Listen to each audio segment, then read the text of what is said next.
Y es momento para invitar a toda nuestra teleaudiencia que nos siga en las redes sociales, en YouTube, @Rafael Durán. Entra, dale like y comparte nuestros reportajes. En Instagram, Rafael Durán Oficial es nuestro canal.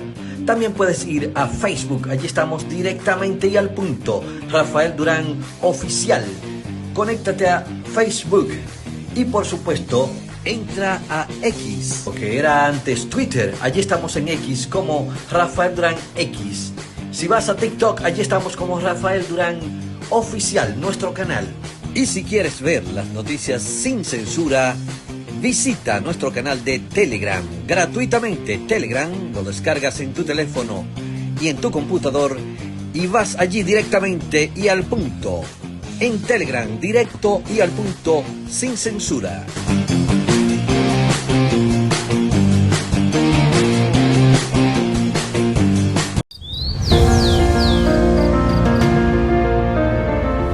La empresa de generación hidroeléctrica dominicana renueva sus fuerzas. El desarrollo sostenible del país es nuestra meta. Producimos energía limpia y devolvemos en obras a las comunidades su aporte al desarrollo nacional. Protegemos nuestras cuencas, cuidamos la biodiversidad. El agua es energía, el sol es energía, el viento es energía. Nos diversificamos, nos renovamos. EGEID, la energía sostenible del país.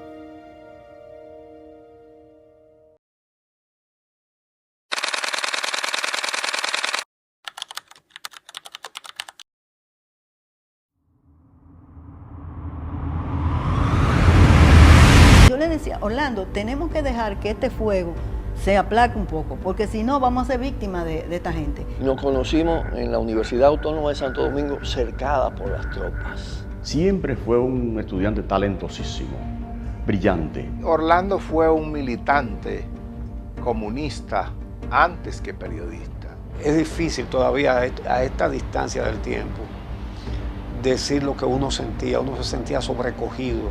Esa familia fue destrozada por el balaguerismo realmente. Después de ese artículo que él escribió, yo tuve grima, yo tuve temor. Ha sido uno de los momentos más tristes de mi vida, de los pocos momentos tristes que he tenido. El doctor Joaquín Balaguer, quien era el principal responsable y que encabezaba la querella que nosotros interpusimos en el año 1997. Contribuyó grandemente, en términos absolutos y categóricamente, con la democracia que hoy vivimos. Sangre viva, latente, de Orlando Martínez, recogida el mismo día de su vil asesinato.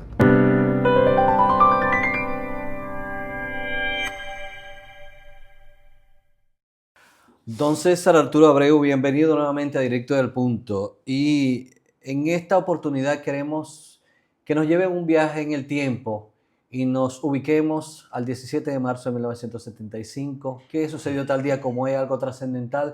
¿Dónde estaba usted y cómo estaba el ambiente? Yo me iría un poquito más detrás en el tiempo. Yo me iría al 1944, cuando nace en San José de Ocoa un joven de nombre Orlando Martínez Hawley. ¿Por qué me voy a esa parte del tiempo? ¿Por qué me voy detrás? Para ver qué edad tenía él cuando ocurrió todo aquello. Pero antes de entrar en el detalle de lo que pasó ese día, tenemos que ver qué sucedió anteriormente que da motivo a lo que sucedió ese día. Bueno, este joven, ya dije, proviene de San José de Ocoa, entonces llega a la capital. En su época de juventud explosiva de 14, 15, 16 años, ingresa a la Universidad de Santo Domingo. En ese tiempo, estamos hablando entonces ya de 1965, el país era un hervidero político en donde ya las ideas que se propagaban en ese entonces de un mundo bipolar, recuerde que estamos hablando de la Guerra Fría, estamos hablando de Estados Unidos, estamos hablando de Rusia, el comunismo que estaba en su apogeo en ese tiempo. Entonces este joven se mete a la Universidad de Santo Domingo y ahí, si había un hervidero en el país, todavía mayor era el hervidero político en la Universidad de Santo Domingo. Y era normal. Todos los jóvenes estábamos en ese tiempo entusiasmados, nos vendían la idea del marxismo-leninismo como que era la panacea, como era lo mejor. Y él obviamente pues que tiene inquietudes sociales de gran envergadura, pues él asume esas ideas como suyas y las hace, no solamente las hace suyas, las hace patentes cuando se gradúa como periodista y comienza a ejercer. Apenas tiene 25 o 30 años cuando ya tiene un artículo de fondo, Microscopio se llamaba, en el periódico El Nacional, que tenía una circulación extraordinaria, era el decano de las tardes. Pero aparte de eso, era director de la revista Ahora, que era también la revista en ese momento de mayor circulación. Estamos hablando de una persona que tenía una gran incidencia en la opinión pública y no negaba su participación, y él pertenecía de hecho al Partido Comunista Dominicano. Entonces, esos sentimientos de esa visión que se tenía izquierdista en ese tiempo, él la reflejaba. Pero por otro lado, que existía en el país, estamos hablando de que existía la presidencia del doctor Joaquín Balaguer. Todos sabemos que esos primeros 12 años de Balaguer fueron traumáticos para el país, porque precisamente el país había salido de una guerra civil, había entonces una polarización interna, había, por qué no decirlo, había odios, rencores, resentimientos por todo lo que había sucedido en una guerra civil que produjo más de 2.000 muertos entre dominicanos. Entonces, todo ese ambiente que yo he descrito es en el que él está accionando. Pero él tiene una peculiaridad. Es un joven muy abierto, muy sincero, muy incisivo en lo que escribía, muy descarnado muchas veces como escritor, como periodista, que enrostraba de manera permanente al gobierno del doctor Balaguer todos los desafueros que se cometían, las violaciones a los derechos humanos, violación a la libertad de prensa, y todo eso lo reflejaba de una manera cruda. Tal vez, y sin equivocarme, era el periodista que mayor oposición le hacía al gobierno en ese tiempo. Pero el gobierno de Balaguer, que lo ha heredado inclusive de Trujillo, que fue su mentor, y eso no se niega, resulta entonces que esos artículos que publica son lesivos al entorno de Balaguer, que era un entorno heredado de Trujillo. O sea, era un entorno que creía en la violencia, en la aplicación de la violencia en el ejercicio político, y por lo tanto, todo eso se confabuló y se conjuró para que cuando él escribe un artículo, venía todo eso ya gestionándose por la actitud, los artículos de él. Pero ya hay un artículo que es el que precisamente hace que el asunto ya explosione. Entonces, él escribe un artículo, y yo lo he leído varias veces, ¿por qué no, doctor Balaguer? Y entonces comienza a decir, ¿por qué no? Usted no toma a los corruptos, usted no toma a los millonarios que abusan, usted no toma a los violadores de la ley, usted no da todo eso, y lo mete en un avión y lo manda afuera, doctor Balaguer. ¿Y por qué no, Balaguer? Usted tampoco procede, y así seguía hasta que termine. Y finalmente, doctor Balaguer, ¿por qué usted no se monta en un barco con todo el mundo y se va de este país? Prácticamente eso fue lo que dijo. Ya eso enardeció esos seguidores tan furibundos del doctor Balaguer, que llegaron entonces al extremo de planificar su muerte. No queremos aquí decir quién fue que lo ordenó, yo no sé, la justicia después actuó 25 años después con el gobierno del doctor Leonel Fernández, cuando viene entonces a someter a los que hicieron fue un magnicidio en cierto sentido. O sea, tú estás hablando de una persona de mucha trascendencia. Entonces, esas personas se confabularon, 4 de ellas, matones, y yo estoy diciendo ya que venían del ejercicio de la violencia política como arma política desde el Trujillato, y Balaguer eso es lo que hereda. Eso es lo que había en el país. Y desafortunadamente ese es el grupo que sale, entre comillas, victorioso en la revuelta, en la revolución, en la guerra patria de abril. Ese es el grupo que sale aparentemente victorioso, es el que tiene el poder. Entonces ejercen el poder, persiguen a este joven cuando él sale de su trabajo.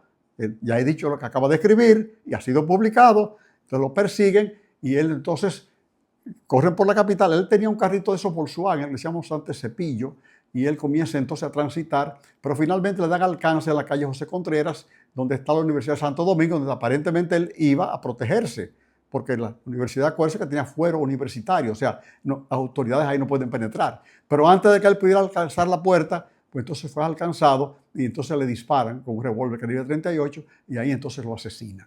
Eso conmocionó el país, porque prácticamente fue una violación flagrante de todos los derechos. Asesinado a un joven brillante que tenía tanta incidencia que el día pasado leí que su hermano publicó que a raíz de su muerte la Universidad de Puerto Rico pidió los artículos del Microscopio, él escribía, para mostrarlo como modelos a los estudiantes de periodismo en Puerto Rico. O sea, para que ustedes vean la forma en que él escribía, la redacción que tenía, el enfoque de los asuntos. Estamos hablando de una persona también de mucha trascendencia y muy brillante. Hay comunidades que tienen ya en honor a él, porque fue prácticamente un mártir de la democracia. No importaban sus ideas. En la democracia hay que permitir que las ideas se expresen sin ninguna represión. Eso es la democracia. Esa es la diferencia. Entonces, inclusive, acabo de ver que el presidente Luis Abinader justicieramente le ha concedido post-mortem lo que es la condecoración en la orden de Duarte Sánchez y Mella en el grado de caballero.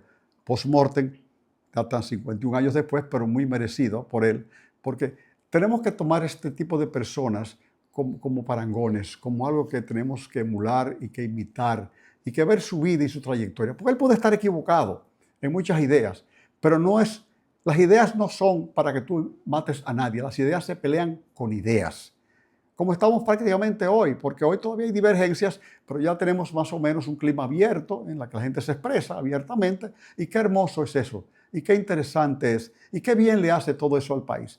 Entonces la conclusión de todo esto es que no suceda jamás un crimen tan horrendo como ese, que ha herido profundamente a la sociedad, y a su familia ni hablar, a su padre que tanto lo ha sufrido, que llegó al punto que para que no perimiera el expediente, porque si tú la vas a perimir, cada 5 años eso perime. Su padre iba y nuevamente ponía nuevamente la denuncia ante la Procuraduría. Todos los años lo hacía, él y su mamá, que sufrieron lo que usted no se imagina. Matarle a un joven de 30 años meritorio, brillante, de esa manera, sin razón ninguna, por el ejercicio de la violencia incontenible que caracteriza ese tipo de regímenes y de personas. Y yo quiero mostrarle la página en blanco famosa que escribió el doctor Joaquín Balaguer en su libro. Yo se lo voy a mostrar, que para mí fue un acto del doctor Balaguer, que entonces era el presidente de la República, sino de responsabilidad, por lo menos de no asumir la función que le tocaba en ese presidente. Porque tú decir que tú sabes quiénes son, pero que tú no vas a decir, que tú vas a decirle a un amigo que te va a sobrevivir en el tiempo, para que él llene esa página en blanco, siendo tú un presidente, por consiguiente responsable de la actitud y de las acciones de todos sus subalternos, quiéralo o no, si la cometen sin su consentimiento, quien está encabezando el Poder Ejecutivo debe tomar las medidas del lugar para corregirlas, sancionarlas, o sea, ser un aliado de la justicia, pero no un encubridor. Entonces, eso es lo que permea de ese libro, precisamente es que Balaguer en ese momento, ¿por qué no dice quiénes son? Porque él ha dicho, yo sé quiénes son, porque si él dice, yo no sé, ojalá que se investigue, eso es otra cosa. Pero tú decir que tú sabes quiénes son y no tener entonces, sino el valor, por lo menos el deseo, la voluntad de denunciar eso, porque tú eres el presidente de la República. Después Balaguer, después de sus 12 años, que fueron, repito, muy traumáticos por el país, recuerde que murió Guido Gil, que murió Amin Abel, que murió Gregorio García Castro, periodistas y líderes sindicales. O sea, que fue una época ominosa para la República Dominicana, afortunadamente superada. Mira, te lo voy a leer. Dice, esta página se inserta en blanco, así se inicia. Durante muchos años permanecerá muda, pero un día hablará para que su voz sea recogida por la historia, callada como una tumba, cuyo secreto a voces se levantará acusador cuando el tiempo permita levantar la losa bajo la cual permanece la yacente la verdad. Su contenido se deja en manos de una persona amiga que por razones de edad está supuesta a sobrevivirme y que ha sido encargada por mí de hacerlo público algunos años después de mi muerte. Entonces aquí está la página, este es el libro, Joaquín Balaguer, Memorias de un cortesano en la era de Trujillo, y aquí está la página con la explicación, y ahí está la página en blanco. Caramba, nítida la página, ¿eh? En blanco, totalmente en blanco. ¿Qué expresa esa página, don César? Dice lo que yo he dicho ya, que esta página se inserta en blanco. Así mismo. Pero una admisión ya de él. El trasfondo de todo esto. No, no lo entiendo. Él lo que dice es que hay que hacer la acusación cuando el tiempo permita levantar la losa bajo la cual permanece yacente la verdad. Y aquí dice, su contenido se deja en manos de una persona amiga, o sea, él sabe quién mató a las personas, que por razones de edad está supuesta a sobrevivirme y que ha sido encargada por mí de hacerlo público algunos años después de mi muerte. O sea, que él está aquí admitiendo que él sabe quién es, que se le entregó esa nota a alguien, para que alguien llene esa página en blanco que no ha aparecido. Todavía no sale a la luz. No sabemos quiénes son. Bueno, pero eso es lo que ha sucedido con el periodista Orlando Martínez Sauli. ¿Cómo debemos marcar este punto o este detalle en la historia? En la historia como un hecho de violencia política, de incomprensión, de falta de criterio político, porque esto lo que hizo fue enervar a las personas de tal forma que se viró, que se volteó la voluntad popular, a fin de cuentas en contra del doctor Balaguer, y entonces perdió las elecciones venideras. No por esa causa únicamente, por otras más, pero esa influyó grandemente. Don César, muchísimas gracias. Siempre.